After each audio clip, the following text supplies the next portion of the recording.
but not everyone has been on board here.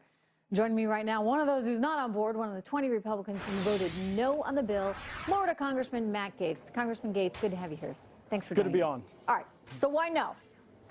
It's a great idea to cut taxes. It's an even better idea to do so while we cut spending. The House of Representatives passed a budget that cut spending by over $200 billion by saying that people who were healthy and could go to work should actually go to work before they get any type of government assistance or subsidy. That was not a view held by the Senate. Some of the gutless swamp creatures over there made sure that we didn't cut a dollar in spending. And I think that tax cuts and spending cuts will go wonderfully together. We just need to do them at the same time.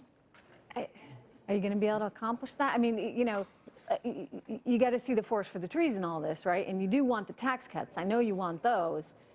If you have to give up a little something on the way, is the idea you spend money to make money? Well, we want to make sure that the value of the tax cuts is actually felt throughout the American economy. It would be a real travesty if our businesses had the resources to go and hire more people and open new locations, but we didn't have a workforce that was ready to get off the couch and go and take some of those jobs. And right now, there are far too many government incentives to not go to work for able-bodied people. And so I'm hopeful that we'll be able to get some of the principles that we've been fighting for in the House for spending cuts and welfare reform and workforce reform into this package, and that ultimately it'll be a really great thing for the American economy. So again, tax cuts, great idea, but we've also got to focus on cutting spending. We've got $100 trillion in unfunded liabilities. The total wealth of the planet Earth is only about $140 trillion, so we won't be able to cut taxes enough if we don't also cut spending. Look, I agree with you on that, and I think we have to think pretty hard and long about our future. And I got little kids, and I don't want them to be paying for all of us for the rest of their lives and not have the same opportunities.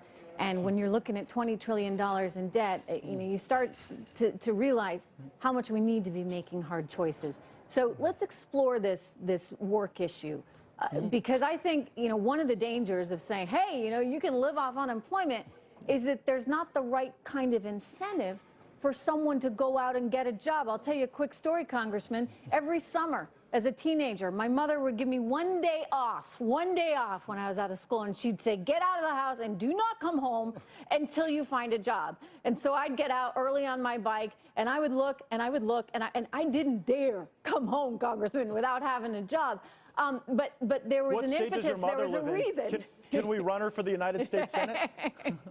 She'd be good. But Congressman, how do you incentivize a population, you know, if you can sit back and get a handout and not have to go to work?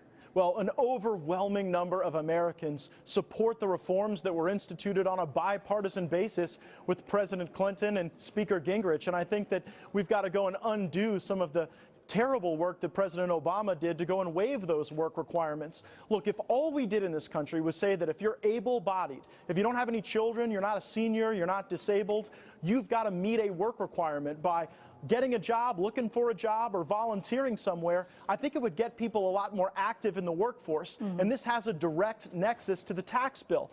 I own a small business, and in my small business, my biggest challenge is that I'm competing against a government that will pay people to stay home. It'll pay for their transportation, their cell phone, their health care, their child care, and it makes it harder for folks to want to come to work for 15 or 20 bucks an hour. And so I think we've got to pair this tax reform that will empower our small businesses to hire people with the actual incentives in the economy that will get people working again. That's going to give us the type of dynamic economic growth that we absolutely need to save this great country. Well, as I've always said, people make logical decisions. They're not doing this, you know, without some kind of reason behind them. And the decision right now is, in some cases, to live off of these benefits because it's more worthwhile. Matt Gaetz, thank you so much.